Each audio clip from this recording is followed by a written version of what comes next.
Quem esteve aqui desde o início do culto viu que as duas leituras do Antigo Testamento abordavam a pedra angular, a pedra de bênção e a pedra de tropeço. De modo que eu convido você então a abrir a palavra de Deus em 1 João capítulo 2. Chegando-vos para ele a pedra que vive, rejeitada sim pelos homens, mas para com Deus eleita e preciosa. 5. Também vós mesmos, como pedras que vivem, sois edificados, casa espiritual, para ser de sacerdócio santo, a fim de oferecer de sacrifícios espirituais agradáveis a Deus, por intermédio do Senhor Jesus Cristo. Para vós outros, por esta era na Escritura está escrito que, eis o texto que o João leu, que eu ponho em Sião uma pedra angular, eleita, preciosa, e quem nela crer não será de modo algum envergonhado. Para vós outros, portanto, os que creram nele, ela é preciosa. Mas para os que não creram nele, ou não creem nele, essa pedra é a pedra que os construtores rejeitaram. Essa pedra veio a ser a principal pedra angular. E pedra de tropeço e rocha de ofensa. São estes os que tropeçam na palavra, sendo desobedientes para o que também foram postos. Vós, porém, não. Vós sois raça eleita, sois sacerdócios reais, sois nação santa, vocês são povo de propriedade exclusiva de Deus, a igreja, povo a fim de proclamar a virtude daquele que chamou vocês das trevas para a sua maravilhosa luz. Vós sim, igreja, que antes não eram povo, agora sois povo de Deus, que antes não tinham alcançado misericórdia, mas agora alcançastes misericórdia. Louvado seja o Senhor. Vamos orar? Senhor, muito obrigado, porque nós que antes não éramos povo, fomos chamados. O Senhor chamou-nos pelo nome e nós ouvimos a Tua voz, porque o Senhor nos chamou. E agora somos sacerdócios reais. Oferecemos o nosso culto racional, a nosso corpo, a nossa vida, como sacrifício vivo, santo, na presença do Senhor. Muito obrigado. Porque para nós Jesus não foi pedra de tropeço, mas foi pedra de bênção, de graça, de edificação. Estamos sendo edificados com os nossos irmãos num templo vivo. Muito obrigado. E nos edifique com esse texto. Fale conosco, Espírito Santo. Não permita que eu atrapalhe a Escritura, mas que eu apenas seja voz de Deus nessa noite, em Cristo Jesus. Tem misericórdia de mim e dos meus irmãos. Amém. Esse texto é um dos textos mais lindos, de toda a carta. É quando Pedro deixa a ideia de leite e passa para outra figura. Agora a figura da pedra. Ele faz essa transição de forma magnífica, mostrando ali a riqueza e a grandeza de Cristo para com seu povo. Então eu quero pensar nesse texto, não esquecendo do que foi domingo passado, né? Ele deixa a metáfora do leite que alimenta a igreja para lembrar que é por meio dessa pedra, ele é o mediador da aliança. Não é essa transição para quem somos, para o que Cristo é. Somos os recém-nascidos, do verso 1 e 2, que precisam do leite da Escritura, da palavra. Mas Cristo não. Ele é a rocha. Ele é a pedra sobre o qual minha vida está edificada. Eu não posso edificar a minha vida em exercício espiritual, seja qual ele for. A minha vida está edificada sobre aquele que é inabalável. Esse é o segredo do crescimento. Tanto como o leite da Escritura, como a gente viu, é estar como igreja edificada na comunhão com a pedra. O segredo do crescimento é isso. Precisamos agora aproximar-nos dele. O pastor já falou, nós temos que revestir-nos do novo, nós temos que alimentar do leite, que é a palavra, e aproximar-nos de Cristo. O ato de aproximar de Jesus é um ato de fé, que acontece todos os dias, até o dia da nossa morte. Ir a Ele, todos os dias. Mas como que essa aproximação pode acontecer? Pois bem, de Cristo emana todo o poder para essa vida. A aproximação só é possível porque Deus pôs o próprio Filho à morte, aviltante na cruz, ela está vazia. É na lenha, é no tosco lenho, é na cruz que Jesus derramou seu sangue, que Jesus foi traspassado pela minha e pela sua iniquidade, Ele foi moído pelas nossas transgressões, é lá, irmãos, que Ele derramou o seu sangue, que Ele morreu em nosso lugar, e é lá que Ele abriu para nós um novo e vivo caminho até Deus. Por isso eu posso me achegar até Deus, senão esse texto seria incumprível. Se não, por favor, diácono Mateus, deixa o versículo 4 aí, de Pedro 2, chegando-vos para Ele. Como? Por meio dEle. Chegando-vos a Ele, a pedra. Como? Por meio dEle. Ele abriu as portas, o vivo e novo caminho, eterno e imortal para Deus, Cristo mediador. Agora, irmãos, eu e você podemos nos achegar a Ele, porque o próprio Jesus nos convida. Se não lembre de Mateus capítulo 11, venham, verso 28, todos vós, se acheguem a mim. Esse convite é repetido a todos os cristãos. Se não lembre de Apocalipse 22, 17, eu queria muito que o Mateus colocasse esse texto. Esse eu vou ter que ler. Mateus 22, 17, é Jesus nos ensinando essa grandeza da sua compaixão. Dize-nos, pois, que te parece? Não, Apocalipse 22, 17. Olha lá, o Espírito e a noiva dizem, vem! O Espírito e a noiva diz, vem! Aquele que ouve, diga, vem! Achegue-se! Aquele que tem sede, venha! Achegue-se a mim! E a quem quiser, receba de graça a água viva.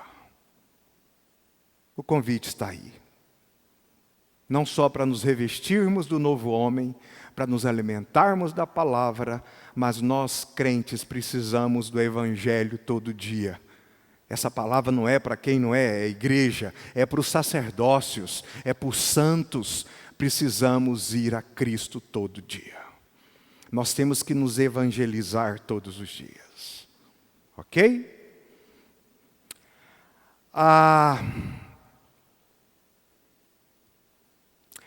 Vamos então aos argumentos. Primeiro, verso 4, a parte A. Achegando-vos a Ele, a figura da pedra.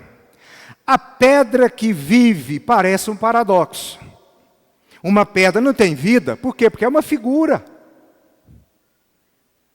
Nas Escrituras, o termo pedra, algumas vezes, tem significado figurado, como esse.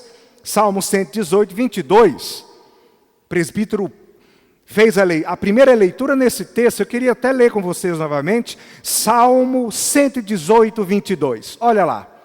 Exatamente o que nós lemos aqui no Novo Testamento.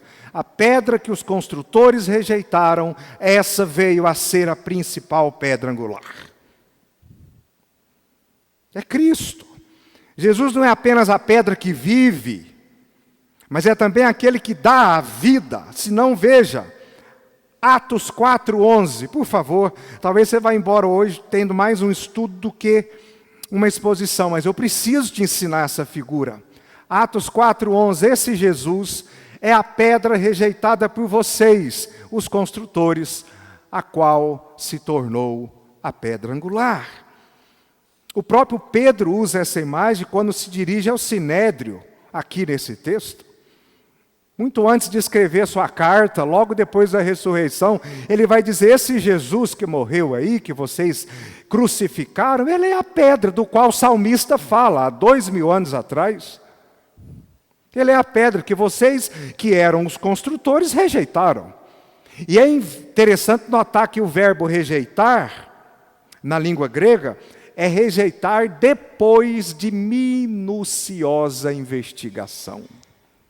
Sabendo quem ele é, vocês me rejeitaram. Não é essa blasfêmia contra o Espírito Santo? Vocês sabem que eu sou o Messias, por investigar, pelos sinais, pelo cumprimento das profecias, vocês sabem e dizem que eu faço o que eu faço pelo poder de Baal-Zebub. Cristo é a pedra viva no sentido de que ele é a vida e ao mesmo tempo ele dá a vida. Ele é a água viva, mas ele dá a água. Ele é o pão que desceu do céu, mas ele se oferece a nós como maná diário. O próprio Jesus, em Mateus 16:18, deixa isso claro. Eu te digo, diz o texto, que tu és Pedro, e sobre essa pedra edificarei, construirei a minha igreja e o meu povo, e as portas do inferno não prevalecerão contra ela. Ou seja, Jesus Cristo é o dono, o fundamento, o edificador e o protetor da sua igreja. Então me responda uma pergunta: como que está a sua igreja? Eu fico espantado quando alguém me faz essa pergunta, conhecendo a Escritura. Qual igreja? Você está se referindo à Igreja Presbiteriana do Brasil? Ela nasceu anteontem. Jesus veio tem 2000 anos, ela vai fazer 170 agora. Ou você se refere à igreja da Idade Média, à era da patrística? Ou à igreja dos séculos da Primeira e da Segunda Guerra? Ou à igreja pós-guerra? Nós temos que nos lembrar que a igreja é o fundamento pelo qual é onde Cristo está fundamentado, Ele está edificando e as portas do inferno não prevalecerão contra ela. Vem a época que vier, guerra após guerra, sinais, fome, peste. Por quê? Porque o dono da igreja é Ele, o fundamento é Ele, o edificador é Ele, o protetor é Ele. Ele é a rocha. A igreja do Senhor está muito bem. Dr. Billy Graham dizia, fiquem calmos para a sua igreja. Eu li o fim da Bíblia. Quem já leu o fim da Bíblia, que levanta a mão. O que fala lá? Como que a Bíblia termina? Quem lembra? Lembra aí. E vi descer do céu a nova Jerusalém, a igreja. Como que ela está? Ataviada como a noiva. Branca, purificada, lavada, linda. E diz que ela desce para o seu noivo, para um casamento que tem dia e hora marcada. E aí diz que ela desce e junto com ela eu faço novo céu e nova terra. E ela tem portas para todos os lados. E diz que ali não haverá lua nem sol, porque o próprio brilho do Senhor Jesus alumiará esse povo, essa cidade. E aí, acabou. A história acabou. Aqui a gente fica pateticamente lendo a história a partir da cronologia do tempo em que eu estou. Aí a gente fala besteira demais. E a gente inventa moda. E quase que a gente pensa que somos o sustentador da igreja. Ai do mundo se não fosse a igreja presbiteriana. Ai mesmo, porque ela nasceu anteontem. E se você voltar para a história do Antigo Testamento, tem 7.000 anos a igreja. Desde o primeiro eleito, que foi Adão. Nenhum deles se perdeu. Essa é a ideia da rocha, do fundamento que alimenta essa igreja. A pedra que vive, a pedra que venceu a morte, a pedra que ressuscitou dentre os mortos, a pedra que justificou a igreja. Não seguimos o Cristo que esteve vivo e agora está morto. Nós seguimos o Cristo que esteve morto e agora está vivo pelos séculos dos séculos. Ao Rei eterno, imortal, invisível, mas real. A Ele daremos o nosso louvor e a nossa vida. É a força que move a igreja na proclamação durante o tempo que ela estiver aqui. Na vivência dessa mensagem evangélica, é o seu Senhor, Deus, vivo, presente nela, rocha de edificação, fé inabalável, porque Ele é inabalável. Segundo, Ele é a pedra rejeitada, por outro lado. Por um lado, Ele é a pedra como a igreja está edificada. Por outro, Ele é a pedra que os construtores rejeitaram. Duas linhas paralelas é-nos dito. Essa pedra é considerada e avaliada, primeiramente por parte dos homens, mas também um texto diz o que ela é por parte de Deus. Segundo os homens, ela é rejeitada. Segundo Deus, ela é eleita e preciosa. Esse é meu filho amado. A Ele ouvi. Nele tenho muito prazer. Os construtores, ao erguer o prédio, eles aceitavam algumas pedras e recusavam outras. Fazia parte do projeto de engenharia.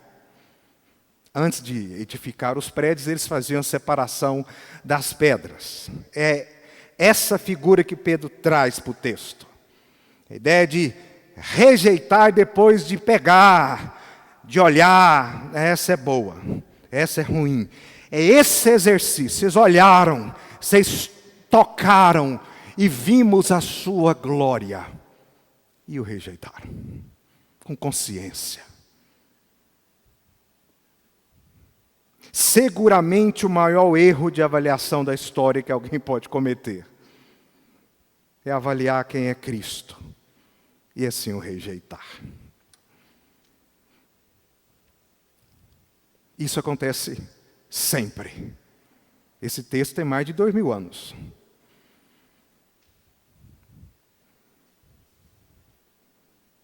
Por favor, lê comigo Mateus 21, 42 a 45. Vamos olhar lá? Mateus 21, 42 a 45. Perguntou-lhe Jesus: nunca lestes lá no Antigo Testamento a pedra que os construtores rejeitaram? Essa veio a ser a pedra principal, angular. Isto procede de Javé e é maravilhoso aos nossos olhos. Portanto, vos digo que o reino de Deus vos será tirado e será entregue a um povo que lhe produza os respectivos frutos. Todo o que cair sobre essa pedra ficará em pedaços, aquele sobre quem ela cair ficará reduzida a pó.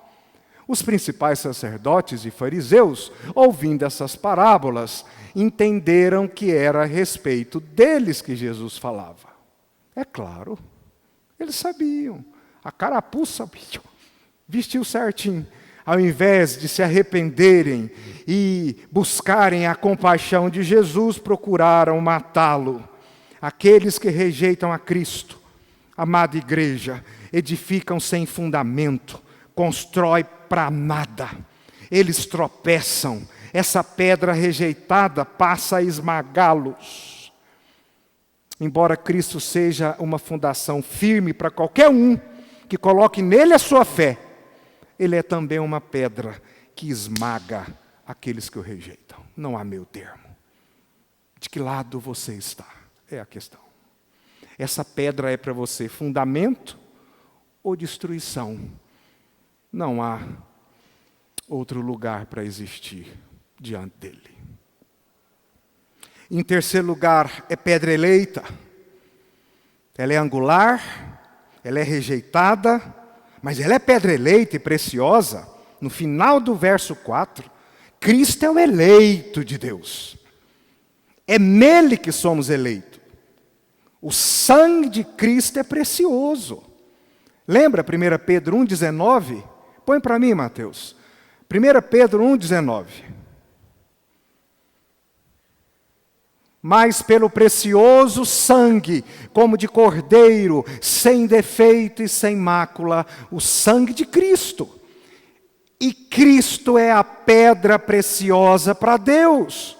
Amados irmãos, é o seu Filho amado, em quem Ele tem todo o prazer. Pastor, falar com você aqui. Muitas vezes nós perdemos a dimensão da morte de Jesus. Talvez nem nos emocionamos mais diante disso, porque muitas vezes para nós o leite virou pedra de fundamento de discussão teológica e especulação. Como já dizia um profeta contemporâneo, não no sentido do Antigo Testamento, mas no sentido do Novo. Ele dizia que não demorava, Jesus se tornaria como luz de neon. Um assunto a ser discutido. Não é? Argumentos a serem construídos para ver se eu consigo transformar bode em ovelha. Não. Para mim, o argumento apologético tem duas coisas que ele faz. Ele não volta vazio porque ele não transforma bode em ovelha.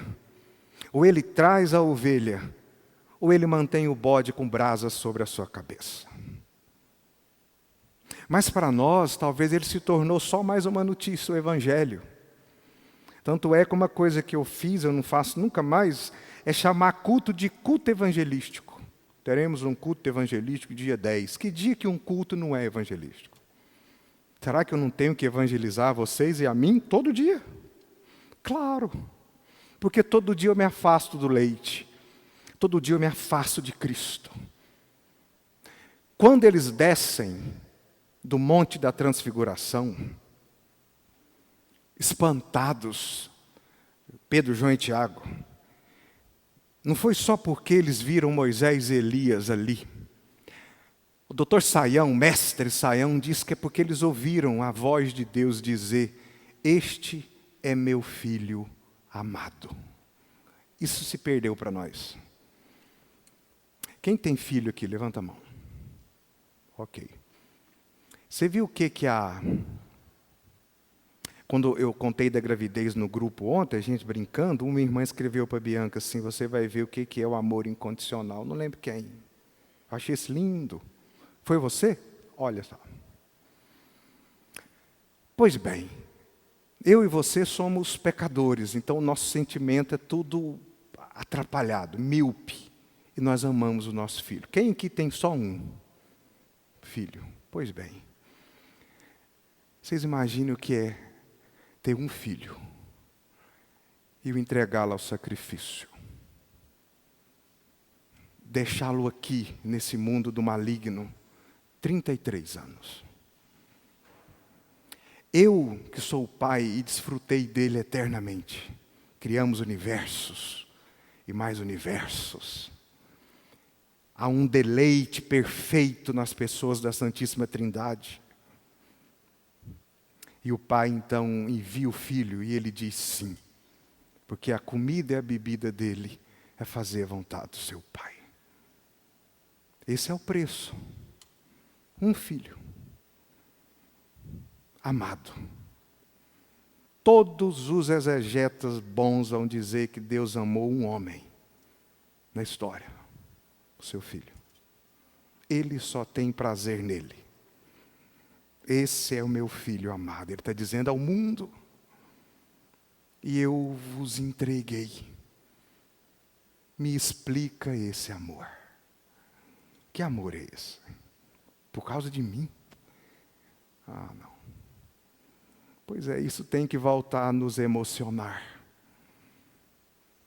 Quando eu olho essa cruz aqui, que eu lembro muito bem que a gente estava terminando essa edificação, o Danilo falou para mim, não, pastor, lembra, Danilo? Nós temos que pôr uma cruz aí. Eu lembro direitinho. Tem que pôr uma cruz aí, porque a gente fica olhando para ela, é ela que justifica isso aqui. Eu falei, não temos dinheiro. Ele ligou para a dona Tânia e eles doaram a cruz. Lembro como se fosse ontem. E o Fausto mandou fazer. Está aí. Isso aqui tem que mexer com a gente. Perdemos agora um cara de 50 anos que infartou. Vocês viram? Virou uma notícia na internet. Depois de amanhã ninguém lembra dele mais não, mas pelo menos anteontem e ontem só se falava nisso. Morreu uma moça aqui de Inhumas, nova, achando que é dengue. Aqui em Inhumas pegou dengue, está morto. Professora. Morreu uma professora esfaqueada essa semana, no Nordeste do Brasil, por um aluno. E isso mexe com a gente.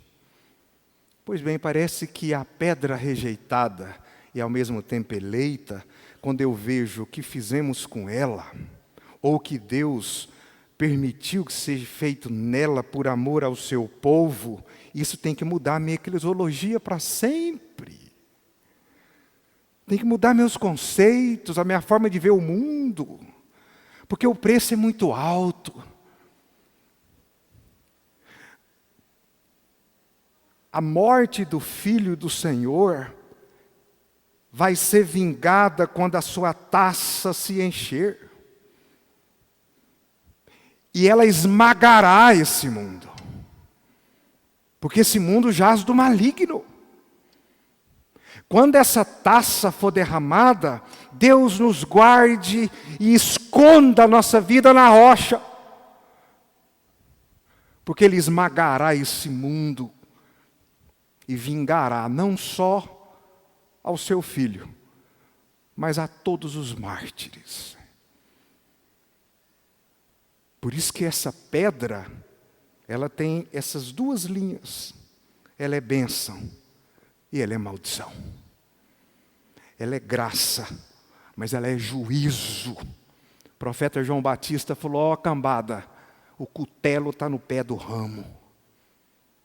Ele estava olhando lá para o último dia, lá para a parousia, o grande e terrível dia do Senhor, quando essa pedra rolará e esmagará e colocará seus inimigos debaixo dos seus pés. Por isso que a igreja diz, até quando?